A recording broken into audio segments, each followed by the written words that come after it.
Hello, I had a few questions on the binomial probability distribution, so I thought I'd pull this one up and walk through this with you. I'm doing this in mini tabs. Here we have 36% of women consider themselves fans of professional baseball. Cool. You randomly select 6 women and ask each if she considers herself a fan of professional baseball. This is a binomial probability distribution. You have set number of trials, which happen to be 6. Your probability of success is 0.36. If you needed to know the probability of failure, it's just going to be the complement of that, and we label that as Q. And that will be 1 minus 0.36, which would be 0.64 if I did that correctly.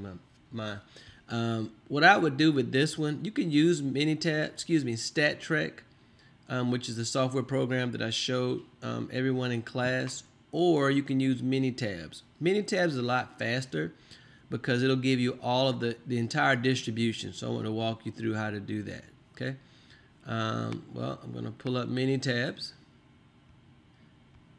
and there's several ways to do this, but the fastest way to do this is if you go down here. I'm going to type in X, and I'm going to type in 0, 1, 2, 3, 4, 5, 6. That's setting up my distribution. That's going to be my input values. My output value will go here, and I'm going to have mini tabs fill this in for me, essentially. So what I'm going to do is go to Calc, Probability Distributions, Binomial. Make sure you select probability because this is individual probability. That's cumulative. We just don't need it now. Here I have 6 trials. My event probability, what I believe was 0.36. Hope I didn't forget.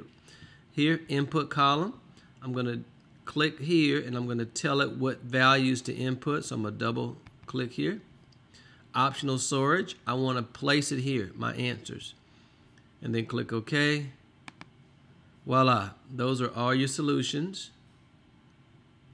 to those problems. Here. Now all I got to do is just take those values and plug them here, and I should be good. So let me pause as I place those numbers in here. Okay, now that I have all my values in, let's click check answer and see how did I do. Great job, Terry. All right, next. Now I need to says choose the correct histogram for the distribution below. You could draw one of these by hand, but the software will do the histogram for you as well. Let's go to mini tabs. To do that, I'm going to go Graph, Probability Distribution, View Probability, click OK. Here, when you get to Distribution, I'm going to click on Binomial. Here, number of trials. In this case, it's 6. Event probability was 0.36. And shaded area, I don't think it matters here. So I'm just going to, it doesn't matter here which one you choose, but because it's going to draw yourself the actual chart. But this is really something else, so you could have anything selected here. It doesn't really matter. So I'm going to click OK. And there is your histogram. That's what it looks like. So let's go and see if we can match it up. Let's see. Yep. Not this one. Maybe this one. I think that's our one. Set. All right. Let's try the next one. Describe the shape of the histogram. Well, this one, it looks. It's kind of hard to tell.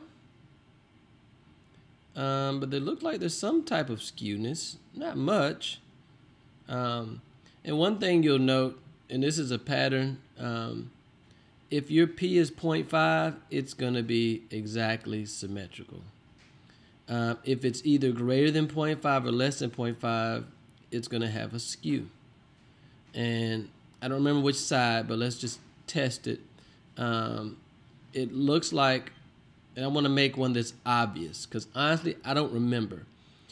So watching them, because this was not obvious. It looks like it's somewhat skewed to the right. So I'm going to make this P like 0.1, because I know it's going to be an obvious skew if I do that. Because I know there's an obvious skew. At 0.5, it's symmetrical. If it's less than 0.5, it's either skewed right or skewed left. I can't remember. So I'm going to go to graph, and I'm just testing. And I'm going to go here, view probability. I'm going to make this like a very small probability, 0.1. It'll make it obvious because 0.36 is less than 0.5. So whatever this is, it's going to be obvious. Now this one's very obvious that it's skewed right.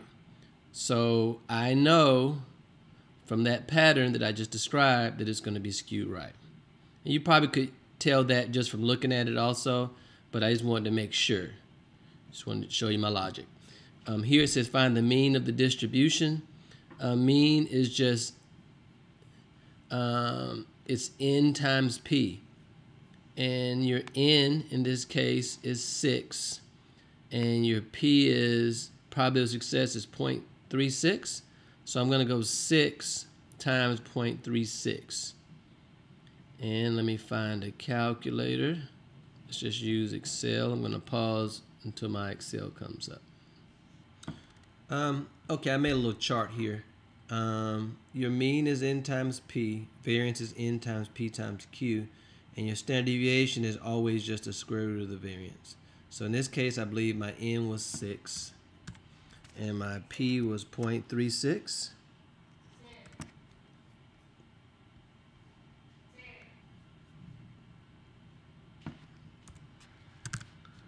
Okay, and that's going to be 2.16. Let's go ahead and find the variance because I probably need it.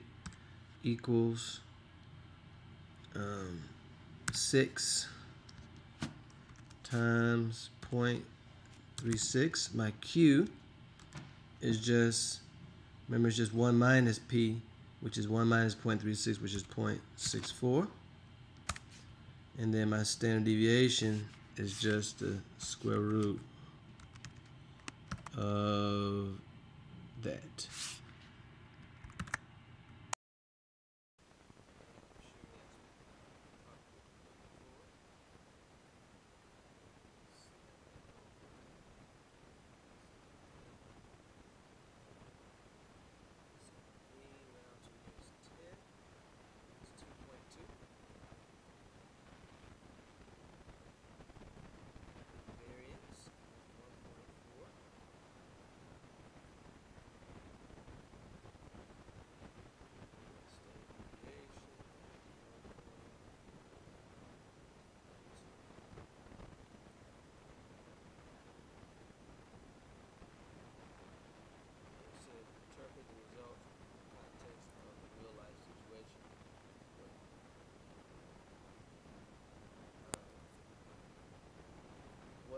What values of the random variable would be considered unusual?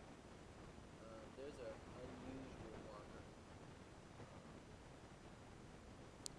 For unusual, and I had to go look it up so I could. For unusual, if you forget, all you gotta do is go to view examples. A nice one. But as long as the probability of that outcome is less than 5%, we describe that as good. I'm looking up here, unusual ones that are less than 0.05 would be 5 and 6. The rest of them are not unusual. So if I go back down here, let's just answer the question. On average, blank out of 6 women would consider themselves baseball fans. Average.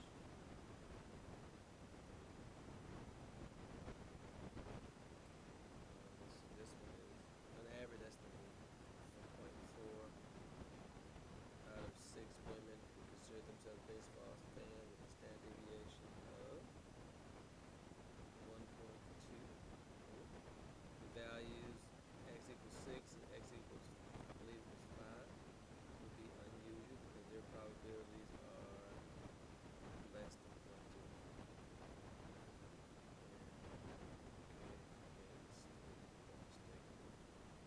With my standard deviation 1.2. Oh, my mistake. I didn't type in my mean here. I said mean, and I typed in standard variance. So this should be 2.2.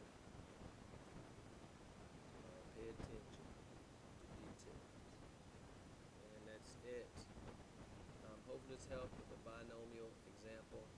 If you got any questions, like